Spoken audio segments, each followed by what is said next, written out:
ஆண்டவரும் அருமை இரட்சகருமா இருக்கிற இயேசு கிறிஸ்துவின் ஆச்சரியமான நாமத்தில் தினமும் கர்த்தருடைய சத்தத்தை கேட்டுக்கொண்டிருக்கிற என்னுடைய பிள்ளைகளை வாழ்த்துகிறேன், ஆசீர்வதிக்கிறேன்.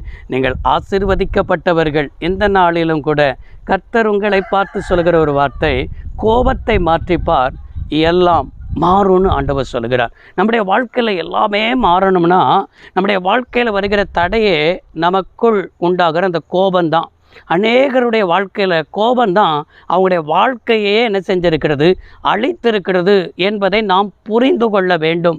அதை தான் சபைக்கு எபேசியர் 4ஆம் அதிகாரம் 26வது வசனத்தில் அப்போஸ்தலனாக இருக்கிற பவுல் இவ்வாறாக என்ன செய்திருக்கிறார், எழுதியிருக்கிறார். நீங்கள் கோபம் கொண்டாலும் பாவம் செய்யாதிருங்கள், சூரியன் அஸ்தமிக்கிறதற்கு முன்னே உங்கள் எரிச்சல் தனிய கடவது என்று என்ன செய்திருக்கிறார், எழுதியிருக்கிறதை பார்க்க முடிகிறது. நன்றாய் கவனித்தீர்களா?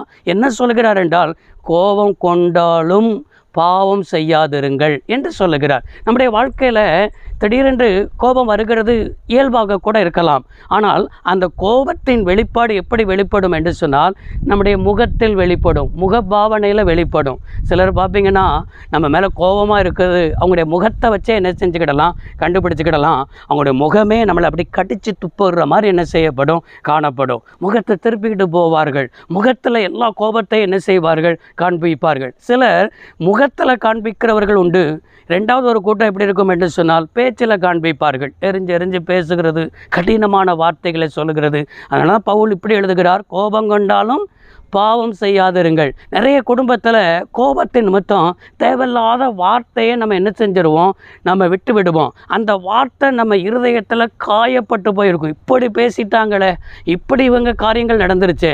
அதனால கோபத்தோடு கூட இருக்கும் பொழுது நம்ம வார்த்தையில் ரொம்ப கவனமாக இருக்க வேண்டும். கோபத்தில் என்ன பேசுகிறோன்னே நமக்கு தெரியாது. அதனால் கோபத்தில் இருக்கும் பொழுது நாம் என்ன செய்யணும்னு சொன்னால், பேசாமல் இருப்பது, இல்லைன்னா அந்த இடத்த விட்டு என்ன செய்யணும், மற்ற இடத்துக்கு தனியாய் போய்விட வேண்டும். பேசாமல் இருக்கிறது ஒரு பகுதி, இன்னொரு இடத்துல அந்த இடத்த விட்டு வழி விலகி போகிறது ரெண்டாவது வழி.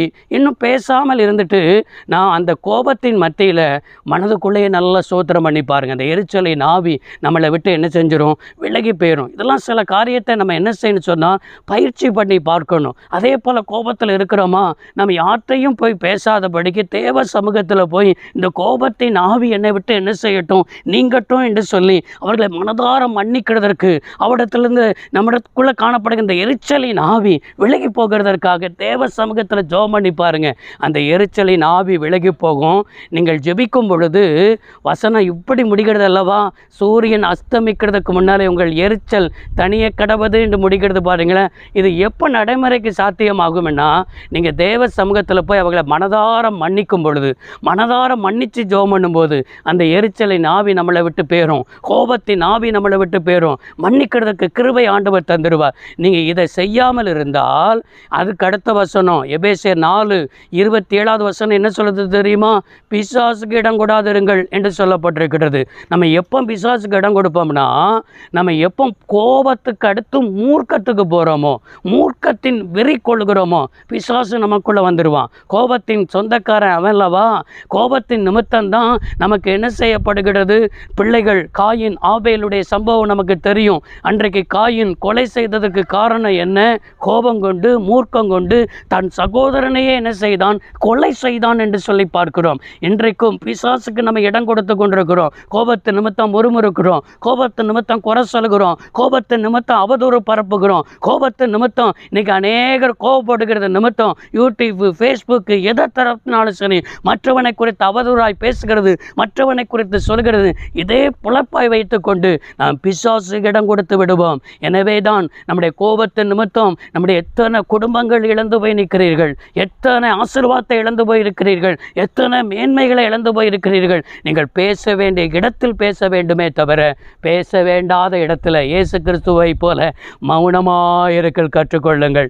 நீங்கள் பேச வேண்டிய இடத்துல உங்கள் காரியத்தை பேசுங்கள், பேசத்தகாத இடத்தில் விலகி செல்லுங்கள். இல்லைனால் மௌனமாக இருங்கள், நான் பிசாசுக்கு இடம் கொடுத்து விடுவீர்கள். இன்னைக்கு ஆண்டவர் என்ன சொல்லியிருக்கிறார்?